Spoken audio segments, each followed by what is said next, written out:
Om Bhagavate Vasudevaya. Om Namo Bhagavate Vasudevaya. Narayana Namaskritya Naram Chaiv Narottamam Devim Saraswatim Vyasam Tato Jayamudi Nashtaprayeshu Bhadreshu Nityam Bhagavata Sevaya Bhagavati Uttam Shloke Bhaktir Bhakti Nashtiki.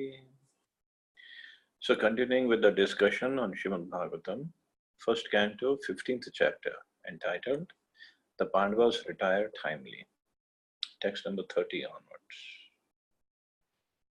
Geetam Bhagavata Jnanam Yatyat Sangam Murtani Kal Karma Tamo Ruddham Punar Adhyagamat. Oh no, this one we did actually, I'm sorry. So text 31. Vishokubram Sampatya Sanchindveta Sanchaya Lean Prakriti Naragunya Alingatvad Sambhava. Because of his possessing spiritual assets, the doubts of duality were completely cut off. Thus he was freed from the three modes of material nature and placed in transcendence. There was no longer any chance of his becoming entangled in birth and death, for he was freed from material form. So this is Suta Goswami speaking about Arjuna. Because he was possessing spiritual assets, means he was spiritually very advanced, so the doubts of duality were completely cut off. What are the doubts of duality? Doubts of duality begin from the misconception of the material body, which is accepted as a self by less intelligent persons. So the duality means we start thinking, I am this body. When we start thinking, I am this body, and I'm not a spirit soul, then we start making distinctions. The most foolish part of our ignorance is our identifying this material body with the self. Everything in relation with the body is ignorantly accepted as our own. Doubts due to misconception of myself and mine, in other words, my body, my relatives, my property, my wife, my children, my wealth, my country, my community, and hundreds and thousands of similar illusory contemplations cause bewilderment for the conditioned soul. So isn't that, that's what Prabhupada is saying, the most foolish part of our ignorance. Even in ignorance, there could be gradations of foolish part. But this is the most foolish, what Prabhupada is writing, that we think and we identify ourselves as the body, that I am this body. And then related to body, myself, mine, they're all mine. And this is the cause of bewilderment. Just imagine, can we really imagine if everybody becomes self-realized, not on the bodily level, on the soul level, what will happen then? What would the life be like? It will be amazing. Everybody developing compassion for each and everybody. Love and trust will be prominent among everybody, because we will not be discriminating on the basis of body.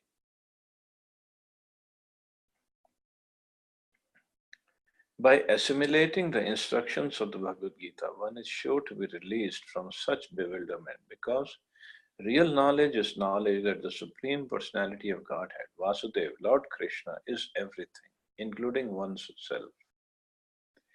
Means Krishna is not me, I'm not Krishna, but I'm part and parcel of Krishna. Everything is a manifestation of his potency as part and parcel. The potency and potent are non-different, so the conception of duality is at once mitigated by attainment of perfect knowledge. So this conception of duality means I, me, and mine. This is mine, that is yours. It's based on the body. As soon as Arjuna took up the instructions of the Bhagavad Gita, expert as he was, he could at once eradicate the material conception of Lord Krishna, his eternal friend. He could realize that the Lord was still present before him by his instructions, by his form, by his pastimes, by his qualities, and everything else related to him. He could realize that Lord Krishna, his friend, was still present before him by his transcendental presence in different non-dual energies. And there was no question of attainment of the association of the Lord by another change of body under the influence of time and space. By attainment of absolute knowledge, one can be in association with the Lord constantly, even in this present life, simply by hearing, chanting, thinking, and worshipping the Supreme Lord. So one can be in constant association with the Lord simply by adopting this process. But since we are in this bodily conception of life, like Chaitanya Mahaprabhu in the Shikshashtakam, very first verse, and the first line of first verse is Cheto Darpana Marjanam. By what? Shri Krishna Sankirtanam. And Cheto Darpan Marjanam means all the misconceptions, all the misgivings in the heart will be completely cleansed by chanting of the holy names. And the very first misconception is, I am this body. This is how powerful this chanting is. Or thinking of the other way around. If after chanting for so many years, if we are still in the conception of body, means we haven't chanted properly. If we haven't made progress on this line, means we haven't chanted properly yet. We have long ways to go. It's not easy to get out of the bodily concept of life. It's not at all easy. That's why Prabhupada, even towards the end of his life, he kept on stressing on this point in all his lectures. You're not this body, you're spirit soul.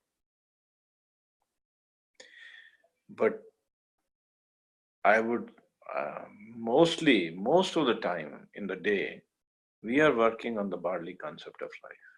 We are in bodily consciousness.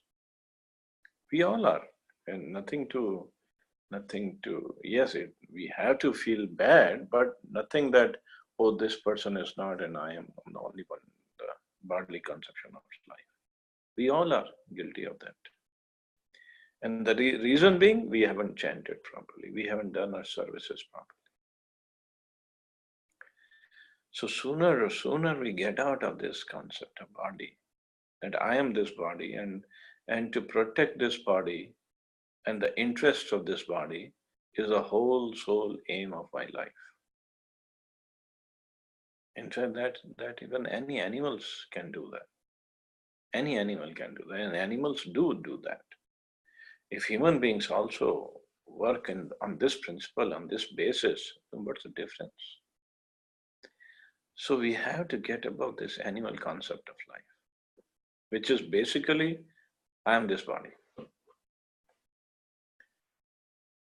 When we go to work, when we go to market and see people, they are basically working on this concept only, that we are this body. Look around, everybody just look around. Everybody is thinking like that. And body concept of life means I have to protect my interest, which is body interests. And this is what everybody is running around.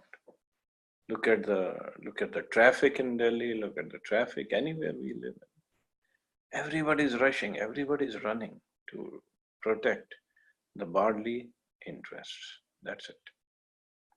Whether it's a family, whether it's an extended family, whether it's a society, whether it's a nation, whether we are making money, whether we are doing job, whether we're running business, whether we are cheating somebody else, whether we are working honestly, basically protecting the body and its interests. Bhagavad Gita takes us away from that to begin with. This is the first instruction that Krishna gave in Bhagavad Gita. Arjun, you are not this body, you are a spirit soul, and spirit soul never dies. Body is sure to, this body is temporary, material, and it is sure to come to an end. and definitely does.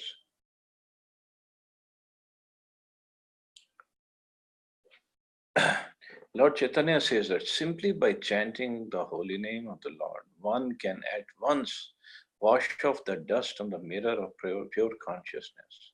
And as soon as the dust is removed, one is at once freed from all material conditions. To become free from material conditions means to liberate the soul. As soon as one is, therefore, situated in absolute knowledge, his material conception of life is removed, or he emerges from a false conception of life. Thus, the function of the pure soul is revived in spiritual realization. This practical realization of the living being is made possible due to his becoming free from the reaction of the three modes of material nature, namely goodness, passion, and ignorance. Means one who comes to the level of spiritual realization, he gets above all these material modes of nature. By the grace of the Lord, a pure devotee is at once raised to the place of the Absolute, and there is no chance of the devotee's becoming materially entangled again in conditioned life. So, a devotee who has worked hard and who has worked hard in chanting and other services, and Prabhupada write, by the mercy of the Lord or by the grace of the Lord, a pure devotee is at once raised to the place of the Absolute. And from there is no chance of his becoming materially entangled. One is not able to feel the presence of the Lord in all circumstances until one is endowed with the required transcendental vision made possible by devotion service prescribed in the revealed scriptures. Arjun had attained this stage long before on the battlefield of Kurukshetra, and when he apparently felt the absence of the Lord, he at once took shelter of the instructions of the Bhagavad Gita, and thus again he was placed in his original position. This is the position of Vishoka, or the stage of being freed from all grief and anxieties. So basically, all our grief and anxieties are due to body conception of life. Soul does not undergo any grief, any anxiety, any uh, pains or pleasures. Soul is above all this, above any material pains or pleasures. It's just when we think we are this body and we are this mind, especially the mind is really likes to play the games.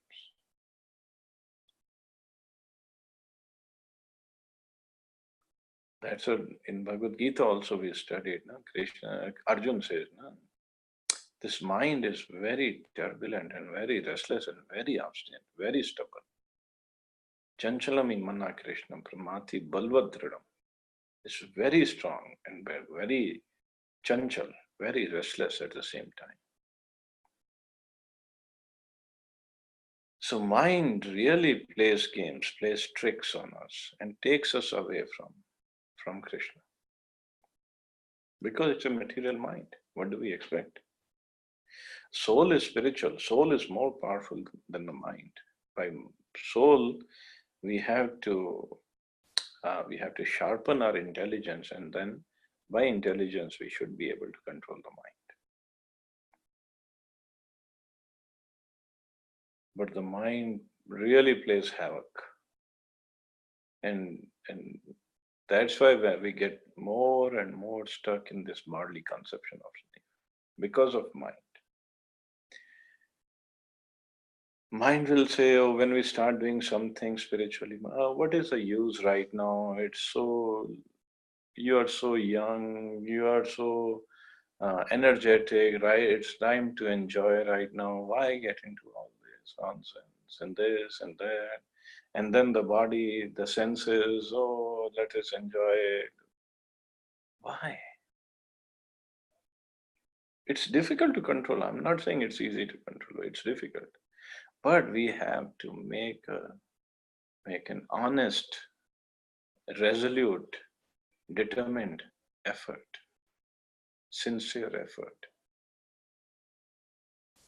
It's just like if um, if you have a little baby at home and the baby is crying and throwing all sorts of tantrums that give me the knife. Give me the sharp knife, mommy, daddy, the knife that you're carrying to cut the vegetables or to do all sorts of stuff. Give me that knife. Would you give it? Will not even think on. But baby is again throwing tantrums and doing everything that is to get the knife. We will still not give him the knife because we know the knife is dangerous for him. Similarly, put the mind in place of baby. Mind is throwing tantrums. Mind is saying, "Oh, give me this, give me that, give me this, give me that." Should we give him? Put as a mother or as a father, put yourself in the place of the soul and mind as a baby. Will we give him? No.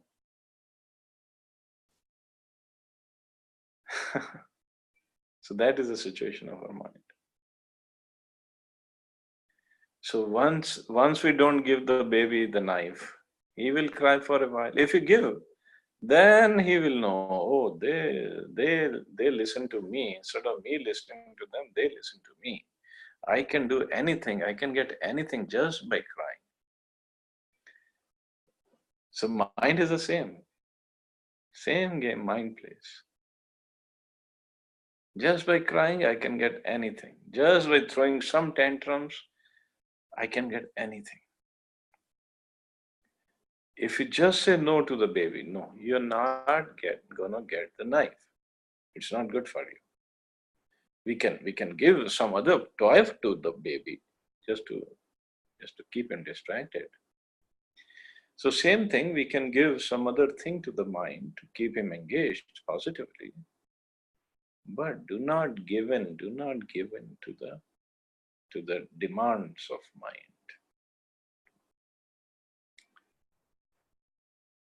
We all are guilty of that. That we become helpless. They're saying, "Oh, I didn't want to do it, but I don't know how I ended up doing it." Happens with all of us. But we have to become strong. We have to. If we have to make progress, we have to become strong.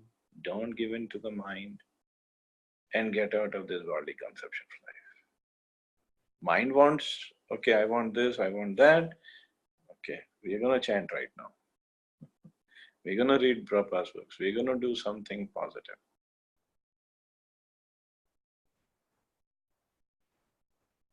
Mind says, oh, actually, this bodily conception of life, which is what we think we are this body, right? And we work for the body's pleasure, maintenance, and everything. But where does this activity come from? Actually, it comes from the mind. When mind starts thinking seriously about something, the word and activities will definitely follow that course of thought. So actually the thought process has to be changed. Then activities and the words will automatically change. Many times we say, no, अरे मैं करना नहीं चाहता था पर ये हो गया. So how can it happen? Because the thought process was so strong, body could not be controlled. Or words could not be. I didn't want to say something, but the words came out. Why? Because the thought process was so strong. So we have to control the thought process. We have to control the mind. There is no other way around. We cannot become like rock or a stone that we don't have any thoughts, we don't have any desires. Thoughts will be there, desires will be there. but we have to try to control them. Very important.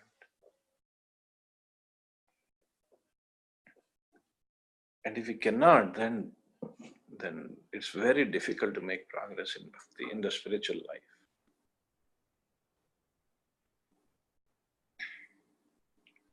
Okay, text 32. Nishamya bhagwan margam sanstham yadukulasya cha swapathaya matim chakre nibhritatma yudhishthira. Upon hearing of Lord Krishna's returning to his abode, and upon understanding the end of Yadu dynasty's earthly manifestation, Maharaj Yudhishthira decided to go back home, back to Godhead. See, Maharaj Yudhishthira, so fixed up, he decided right then and there, Krishna is left, I have nothing to do with this kingdom, we're going to go back. We're going to let everything go.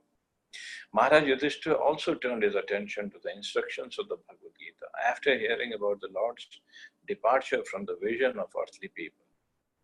He began to deliberate on the Lord's way of appearance and departure. The mission of the Lord's appearance and disappearance in the mortal universe is completely dependent on his supreme will.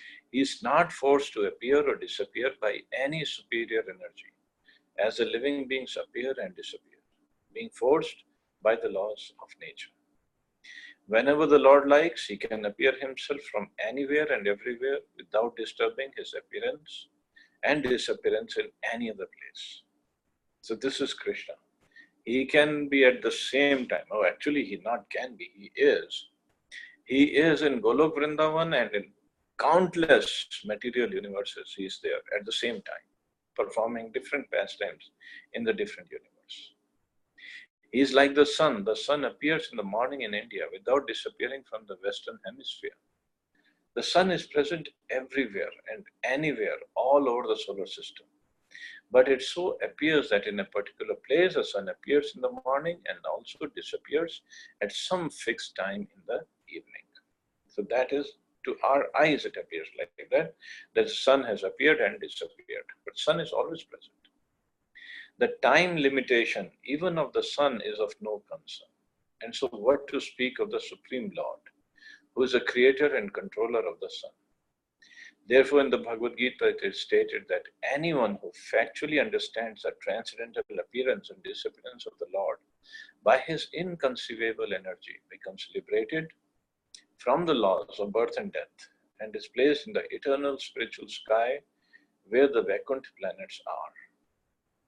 There, such liberated persons can eternally live without the pangs of birth, death, old age, and disease. In the spiritual sky, the Lord and those who are eternally engaged in the transcendental loving service of the Lord are all eternally young because there is no old age and disease and there is no death. So that is a spiritual world. When we all are trying to look young, although we all are growing old. We try to look young by dyeing our hair, by putting on lots of makeup on our face, so we don't look old. We are old. Inside we know how old we are, but we don't want to look old. Because everybody wants to look young. Why? Because Krishna himself is always young, forever young. So in the spiritual world, there is no old age, no disease, no death.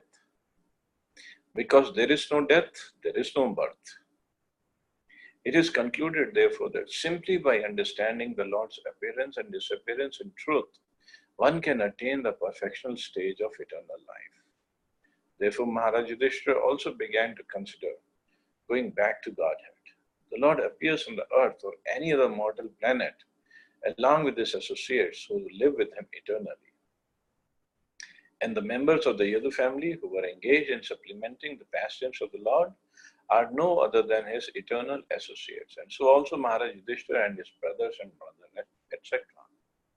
Since the appearance and disappearance of the Lord and his eternal associates are transcendental, one should not be bewildered by the external features of appearance and disappearance. So everything related to Krishna is transcendental. Whether he appears, disappears, whether he kills, whether he protects, whether he breaks the pots, whether he steals a yogurt, everything is divya, everything is transcendental.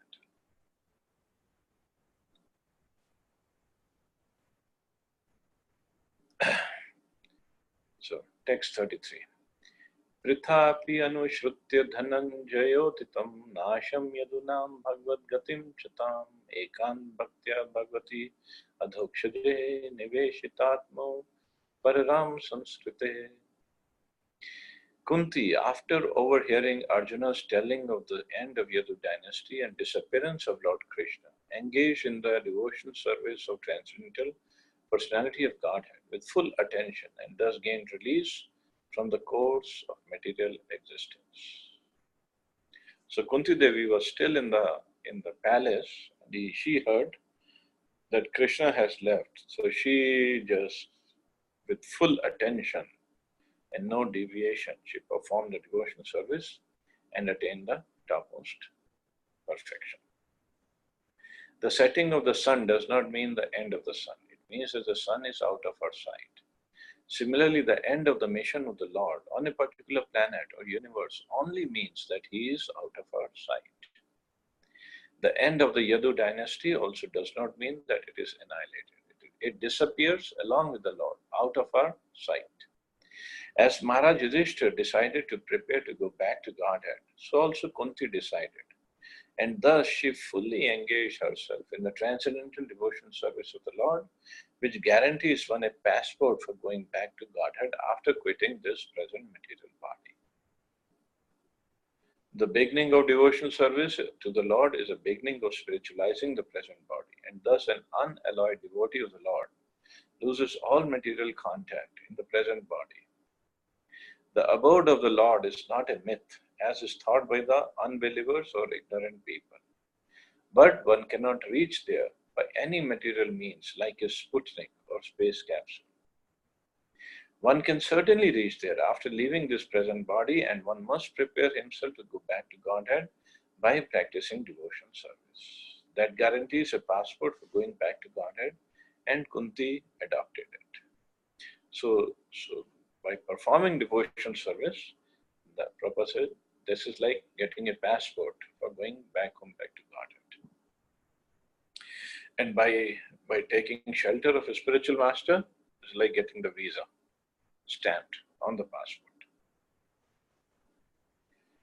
But even if the passport is ready, the visa is there, stamp is there, we still have an option whether we take the flight or not take the flight.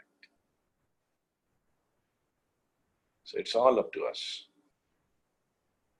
whether to remain here in the miserable material world or go back to our spiritual, eternal place of bliss and happiness. It's up to us. So I'll stop here, see anybody has any questions or comments.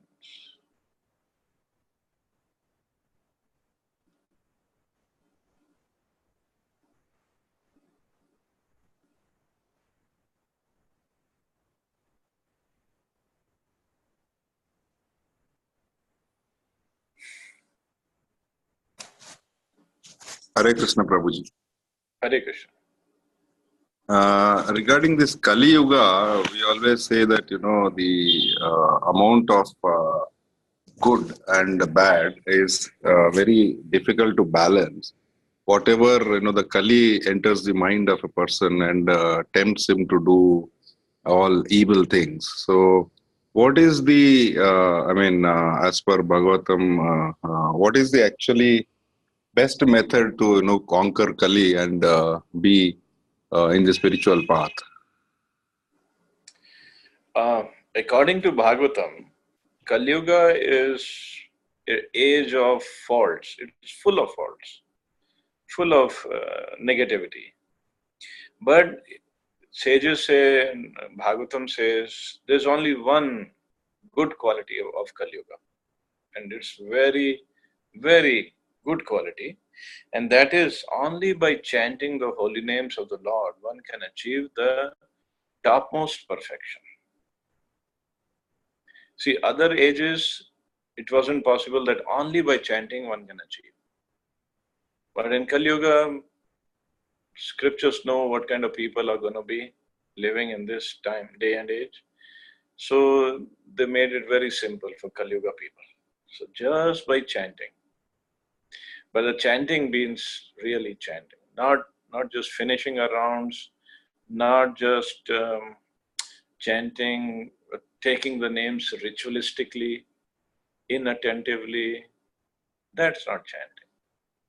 Chanting means chanting really comes out from the core of our heart, with love, feeling, emotions, with desperation. That is chanting. So when we chant that way, yes, Kali Yuga cannot take effect on us. Perfect. I think you have said it very simple words. We should always be chanting to get that spiritual attachment with Krishna. Thank you. Thank you.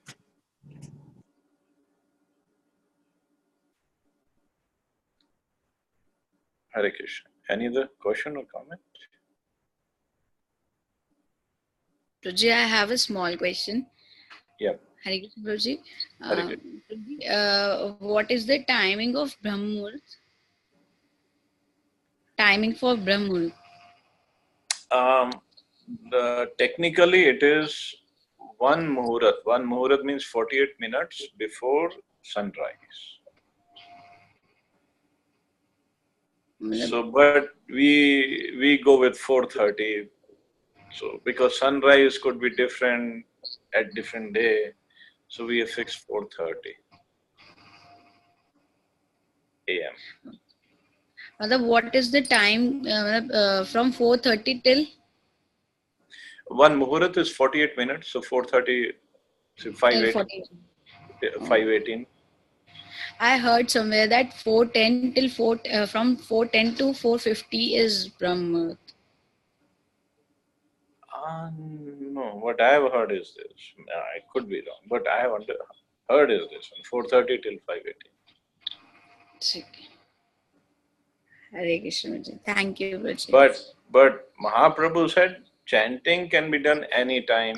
There is no limitation of time, place, circumstance, anything. It's best to do during Brahmurat, no doubt about it.